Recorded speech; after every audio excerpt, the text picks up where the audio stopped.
nada voy a leer una nota que aunque es de 2 años atrás, tiene un valor muy importante en este momento para Luis y bueno, para toda la gente que ha seguido, aquí Javier, que también que ha seguido esa historia. Entonces, voy a leer esta nota y con ella pasamos a concretar. Dice así: la Regaduría Cultural de la República Bolivariana de Venezuela, a través de la siguiente, se dirige a la Secretaría del Premio Reina Sofía para presentar y proponer la obra poética de Luis Eduardo Caballero Manríquez, con el fin de participar en el 13 Premio Reina Sofía de Poesía Iberoamericana, en el marco del Convenio de Cooperación Cultural de la Universidad de Salamanca y Patrimonio Nacional. La obra, titulada Allá fuera en el alma, contiene más de 40 ejercicios de poesía del autor, quien ha querido agregar un texto de poética abstracta en prosa. Desde esta regaduría apoyamos y alentamos la propuesta literaria del referido autor. Don Ramón Gordills, agregado cultural, embajada de la República Bolivariana de Venezuela, y don Luis Caballero Manríquez, en Madrid, a 26 de marzo del 2004. Esto es cierto, un poco atrasado, es verdad que este premio no lo ganó, pero a partir del día 6 de diciembre tenemos la noticia de que su obra ha visto a la luz, ha sido editada por la regaduría por el Consiglio Nacional Editorial. Gracias. Pues eso es importante y una historia muy bonita. Aquí Javier ha tenido mucha parte en ello, que nos hago ya con el ordenada que te cagas, así que Javier, gracias. Para que por lo menos llegaran mínimamente inteligibles. Te toca parte de todo eso. Sí, sí, de todo. Entonces vamos a hacer un pequeño repaso por la obra, casi más, no sé, yo tenía una presentación de la obra literaria y también, por supuesto, de estos dibujos que están hoy aquí. Aquí se ha hecho la exposición de la obra literaria y también de su obra plástica, en cuestión de pintura y escultura, que hoy no hay más que una pequeña representación, pero que en otro momento pues ha hecho un regalo. Por aquí tiene un texto que nos hizo Paco, el compañero que está grabando ahora mismo, en su día de lo que se hizo en el CAU, que fue ya aquí en Madera, que fue también muy interesante. Entonces yo me he titulado esto, o la presentación, para llegar a Caballero Manríquez, y voy a hacer un pequeño repaso, no lo voy a leer todo porque entiendo que es tarde y que tampoco procede. Y ya en un momento determinado todos me conocéis. Por la hora, vamos a llevarlo relajadamente y lo que tengamos que hablar. Propongo. Entonces lo voy a sí, pero se va a animar, ya lo vas a ver. Sí, pues para llegar a Caballero Manríquez, y lo voy a leer porque es demasiado largo. Toda la escritura del Eduardo Caballero Manríquez ocupa un territorio, dice él, arenoso en su memoria. ¿Podría decirse las antípodas del sentido común literario? De esas arenas surgen maravillas desconcertantes, iluminaciones y naufragios, cláusulas inteligibles y no. Su obra es un planeta sobrepoblado, que gravita a una distancia precisa de nuestros días insulsos, sin gracia. Es un ser vivo, un sistema orgánico y activo que pudiera asemejarse a un mecanismo de poleas, engranajes, que tiene alma, sensaciones, órganos, movimiento. Es un sistema de elaborar imágenes, un sistema poético en el que no es necesario ser un poeta claro, entendible. Él no lo es en un primer momento, con su escritura, pero esta llega de un modo total, brillante y único, con magia y con música, testimonio de lo que no se escribe, de lo que no decimos explícitamente, pero está escondido en la audimbre del texto y que en un segundo encuentro con ella nos llega firme el concepto y segura la idea. Ocurre con Caballero Manríquez que no hay diferencia entre lo escrito y lo hablado. Escribe como habla, pinta como escribe, con la misma exuberancia y el mismo potencial metafórico. La escuela de Carlos Busoño hizo de él un amante sofisticado de la metáfora limpia, nítida, y claramente se empapa del sentido del símbolo. Voy a saltar estas historias, pero quiero decir que él mismo quiso que hiciera mención a esa aliada de su letra, a esa versátil amante suya que es la luz. Para ello se refirió al diccionario, capaz de adaptarse con facilidad y rapidez a diversas funciones, de genio, carácter voluble e inconstante. Ya agregó, sin ella es muy difícil soñar, pensar y amar. Voy a hacer una pequeña mini biografía de Luis, que como él explicó, para que esto se metió en el libro, tampoco es para proceder a tanto, pero voy a hacer un pequeño repaso sin leerlo todo. Luis Eduardo, llamado cariñosamente por su familia Chalito, estos son los primeros días, nace el 23 de mayo del 58 en Caracas, en Quito Federal. Fue hijo del digno José Gustavo Gabriel Habanero, en 1901, comerciante, culto, refinado y con un gran sentido de honestidad, nieto e hijo de terratenientes con abolengo, dueños de ingenios, caña de azúcar, etc. Una fortuna sostenida sobre los hombros de miles de personas previamente comerciadas en contra de su voluntad. Triste fortuna amasada con sudor y amargas lágrimas, de la arañada tierra cubana.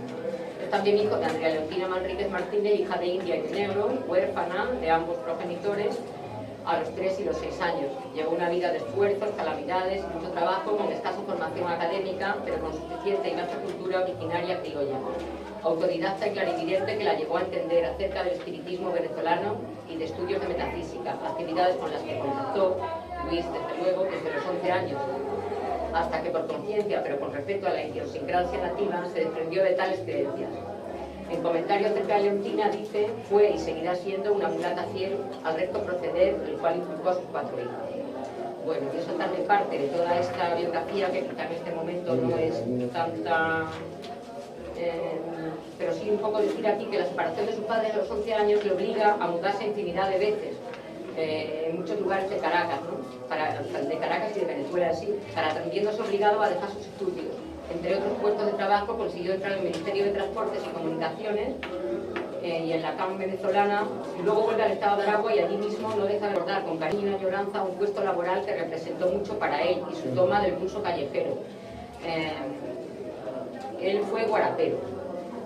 Todos sabéis cuál es el guarapo, que es la caña de azúcar, la caña de azúcar cuando pasa por la molienda, el trapiche, etc., entonces sale el zumo. Una cosa que hay que tener mucho cuidado: a las 72 horas se fermenta y se hace una bebida un tanto espirituosa, pero es un zumo muy dulce, y fue entrañable para mí ese actividad. Paralelamente a esta actividad, y con permiso del profesor de funciones de lenguaje castellano del liceo nocturno al que asistía, José Félix Rivas, profesor, compatibiliza clases de estudios reglados y él imparte clase a 22 alumnos del nocturno, gracias a lo cual pudo ahorrar parte del dinero con el que vino a Madrid en octubre del 82. Voy a hacer un pequeño repaso sobre sus escritos, que tiene una guía acerca del origen, desarrollo y formación de la música tradicional y popular cubana, que eso está inédito, registrado en Propiedad Intelectual de Madrid.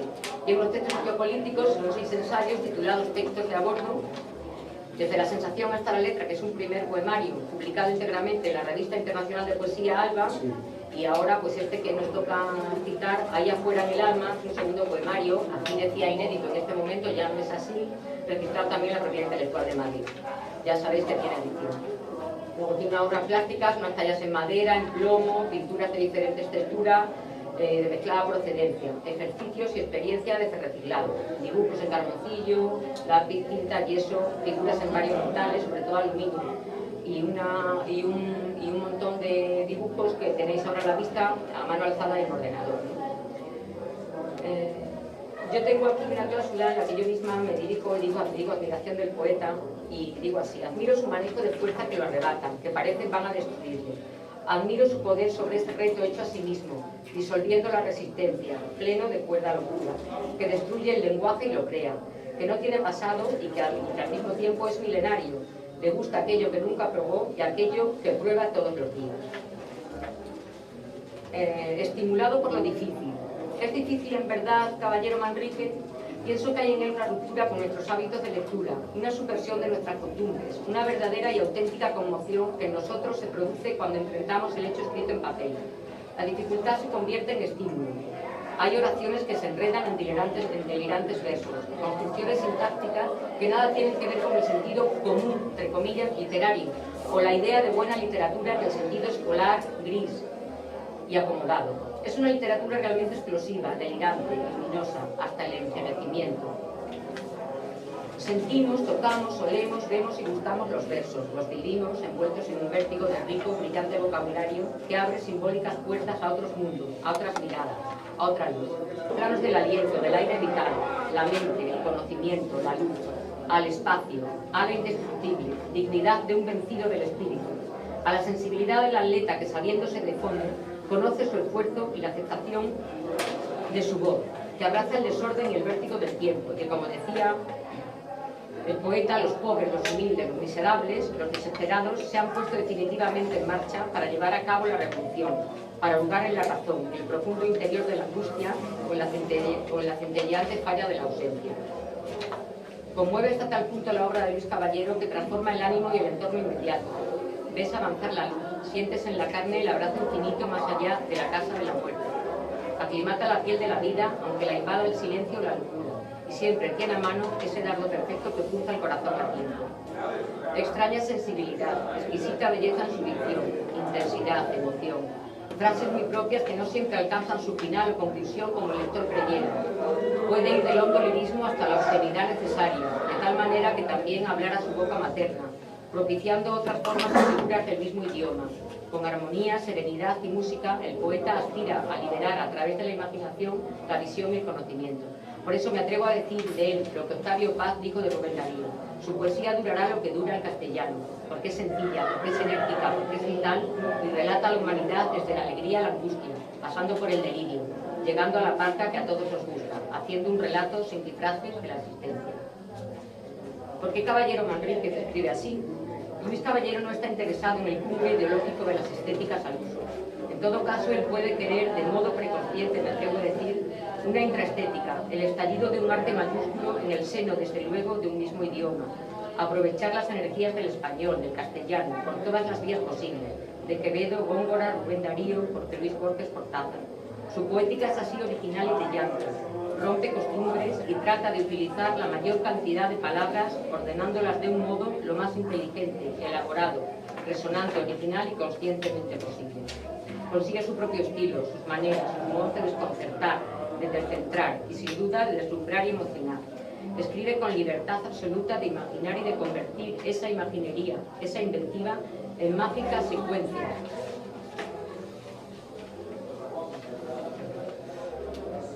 En mágicas secuencias de palabras. No se apega a nada externo a sí mismo. Son características en él ligereza y fluidez. Sabe soñar con la vista abierta, con la pupila dentro de la luz, con la luz dentro de su pulso, y tiene la valentía de escribir sobre sus pesadillas y acerca de sus delirios íntimos. No será entendido de inmediato, no será valorado con la justeza debida, pero su lección de inteligencia y de trabajo lo hará sobrevivir y será analizado y reconocido. Leerlo es obligarse a releerlo. Saca las cosas de quicio y crea nuevos espacios para leer, escribir e imaginar. Tira de las palabras, las arrastra y las eleva. Tú realizas en la contemporaneidad y en la coyuntura por lo que está atravesando ahora mismo el arte. Y a mí me gustaría, desde luego, en 3 minutos no más, plasmar un poco lo que pienso,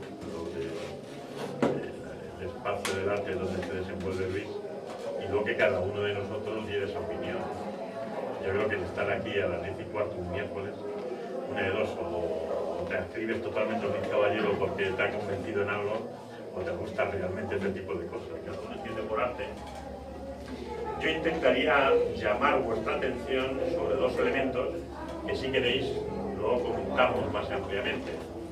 Esos elementos son el espacio, en donde inscribe las comunicaciones que nos lanza, y luego, por otra parte, los referentes de los contenidos que nos entres. Repito, muy poco de lo que he podido tener acceso me produce emoción.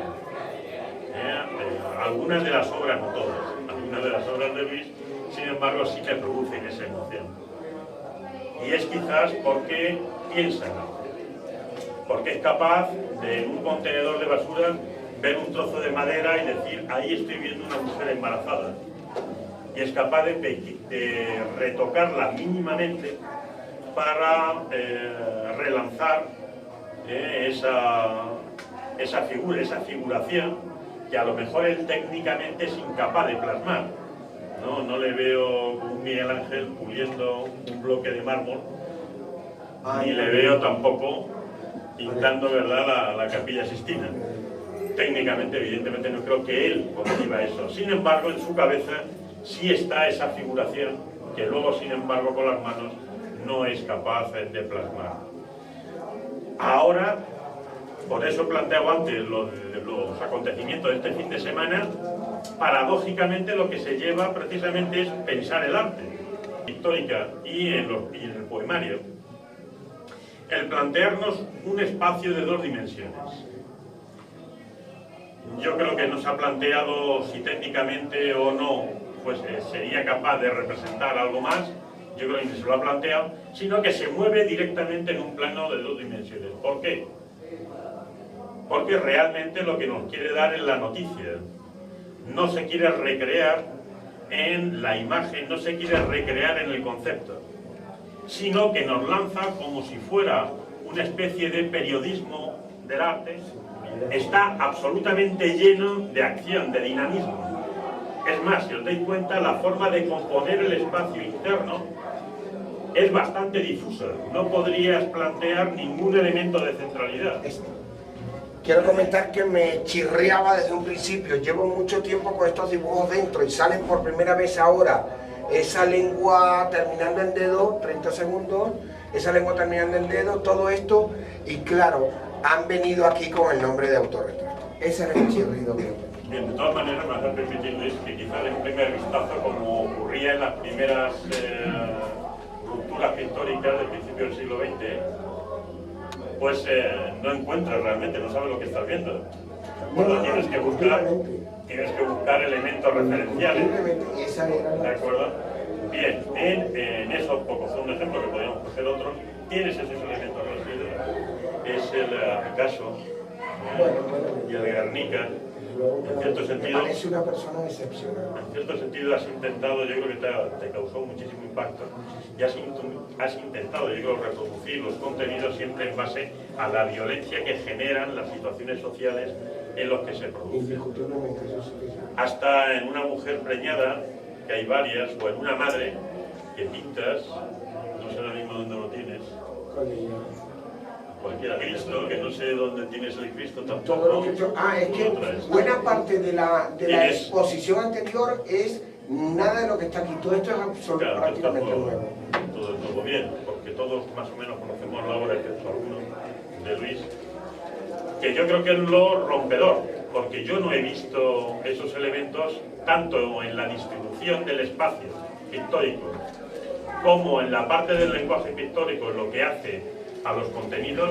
No los he visto, no conozco ahora mismo ningún artista o de los que salen evidentemente en revistas o en las televisiones o en los museos o en las galerías de Madrid que refleje estas temáticas. No sé si en otros sitios ahora, aquí de luego no, o por lo menos que yo haya visto. Yo quería hablar también 3 minutos. Me tocan mis 3 minutos. Ya era comentar acerca de esos embarazos, que aunque aquí no se noten, decía que está ese pubis deshojándose, esos hijos cayendo para un tipo de posterior crianza a su manera. Voy a hacer el comentario directo para inmediatamente entrar a la lectura. Y es con respecto al adquisimerógramo. En su momento no encontraba manera de cómo titularlo, porque me parecía que tenía mucha carga y parecía bastante bueno resumirlo en una palabra que es un absoluto neologismo, no tiene otra cosa. Me voy a poner de pie para tirar el vaso e inmediatamente intentar leer una cosa que tengo aquí. Resulta que, bueno, emerge con ese nombre de adquisimerógramo, aporta Maribel lo de mero como únicamente, y esa balanza que mide adquisición, capacidad adquisitiva en gramos.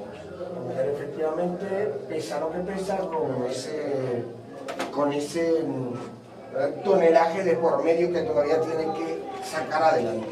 Y digo, el adquisimerógramo es un ejercicio plástico que se basa en una balanza que mide meramente el poder adquisitivo de cualquier ser humano. En este caso he escogido la figura de una mujer por ser quien suele llevarse la peor parte en las posiciones sociales en casi todos los sentidos. Me he decidido ponerla aquí en el centro, me ha gustado muchísimo. Me encanta también la sirena, Griffiths, etc. Y por cierto, ahí al fondo hay un mapa ya registrado en propiedad donde veo la situación que venía afrontando poco más allá de Felipe.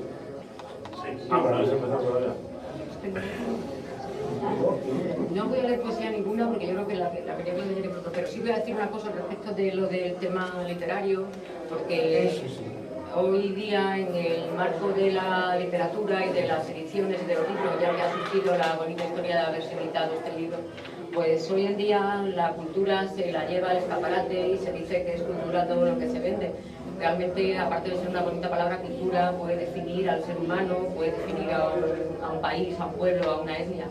Entonces, todo lo que usa el escaparate, que lo definen como grandes libros y grandes promesas, pues a la venta, que están en el escaparate 3 días y no ha podido llegarse ni a poder definir cómo era el libro. Entonces, para mí eso no es la cultura, ¿no? Se trata ahora de editar, hay un gran pastel en que editores, autores y no sé quién hacen del modo más asequible posible para todos. Entonces, quería decir eso, que no hay manera de expresar la cultura por ahí, que para mí la cultura es otra cosa, que el editar libros no supone para nada el que formen parte de la cultura de un país. Entonces, en el caso de este que nos lleva ahora mismo a encontrarnos alrededor de él, pues yo quería decir lo que he dicho antes, que quizá lo he leído muy deprisa, pero que cuando se relee y se encuentra uno de sus libros con la poesía de Luis, pues realmente te lleva a esa emoción, a ese estallido de metáforas que a veces se trasladan, se transforman y se transfiguran y que son auténticamente emocionantes. Quizá hay que leerlo 2 veces, por eso he dicho que no será entendido de inmediato, pero que su trabajo va a llevar a cabo esta apertura, ¿no? Lázaro Parreter decía, poco antes de morir, decía que realmente se necesitan filólogos creadores, no falsos creadores, que es lo que ahora mismo en el mundo de la literatura tiene, pues, en el ámbito de la cultura, digamos, el escaparate. Nada más que eso, y ahora pues ellos van a leer sus poemas.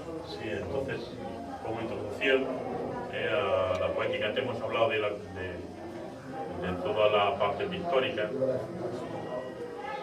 Hay otro elemento que a mí me gustaría, más que hacer la glosa de Luis, que podamos discutir luego, poder debatir un poquito entre todos nosotros, esos elementos que muchas veces están ahí y no somos capaces de efectuar la crítica de ellos.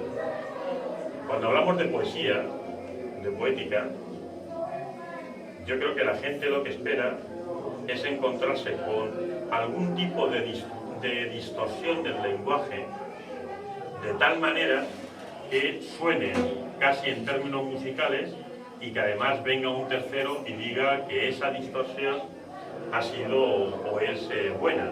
Que en este momento a nosotros nos está produciendo algo tan bonito como que las palabras tengan el peso específico de nuestras emociones.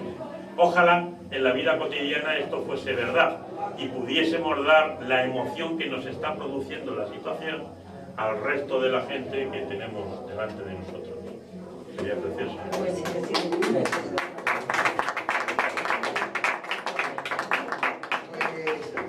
Una de las cosas que me complace de sobremanera, que sabiendo que todo lo que he producido ha sido a raíz de mi venida aquí a Madrid, yo puedo pensar perfectamente que si hay que llamarle arte sería ibérico del todo. Yo produje aquí todo lo que tengo, pero no siendo nada perfecto, decidí no entregarlo a un estado bipartidista donde yo considero que la información está absolutamente tergiversada y manipulada, y cual voto de castigo he decidido enviar esta parte de mi alma a un estado que creo que sí que está haciendo en pro del desarrollo de las facultades humanas, que yo creo que ese es el mayor pecado, según Busoño, yo soy eco de eso. El mayor pecado que puede cometerse es coartar, dificultar el desarrollo de las facultades humanas. Y allí en Venezuela, esa quinta república bolivariana de Venezuela, pues despacio, haciendo la cola convencidamente, como le comentaba a los compañeros allí en Caracas cuando le mandamos una que otra carta, esperando tranquilamente, porque hay un montón de cosas que hacer con gente dentro y tienen que publicar, y a mí me parece eso formidable. Así que esperemos tranquilamente, porque hemos hecho la cola por convicción muchas veces. Eso no es lo que quería traer en referencia a esto. Y algo que quisiera que quedase es un texto que preparé de 1 minuto y medio, menos, por expresa voluntad del autor. Sus exposiciones no tienen carácter lucrativo. Su consideración es que muchas emociones que desembocan en expresiones literarias, pictóricas, musicales o escultóricas, etc., adquieren verdaderamente el adjetivo artísticas cuando conmueven y motivan a la receptor, receptora, y desde luego cuando se integran en su tejido emocional. Por tanto, dos objetivos de esta exposición pretenden la manifestación de expresiones con capacidad para emocionar, sin más, e intentar se traduzca en arte asequible y sin lucro por y para todas. Esta última frase en negritas y mayúsculas sostenidas prácticamente. Terminó diciendo que para esta decisión, para que esta decisión, pueda alcanzar ese objetivo, el autor se complace y se compromete en enviar una copia al correo electrónico que apuntes, terminó diciendo que por una actitud consciente y solidaria y por unos ideales, valores y principios elementales que nos conciernen como humanos, os insto a no vender ni comprar copia alguna de esta labor. Lo digo porque todos, absolutamente todos, están a la disposición de todos y cada uno y de todos los compañeros y compañeras que quieran. Es cuestión de enviárselo por correo, es cuestión de meterlo en un sobre si es postal. Así que lo que nos interese, yo desde luego pongo mi disposición, sin discutir que haya quien puede y necesita ganarse la vida de esa manera. Yo preventivamente saco la producción de la cobertura y necesidades de otro lado.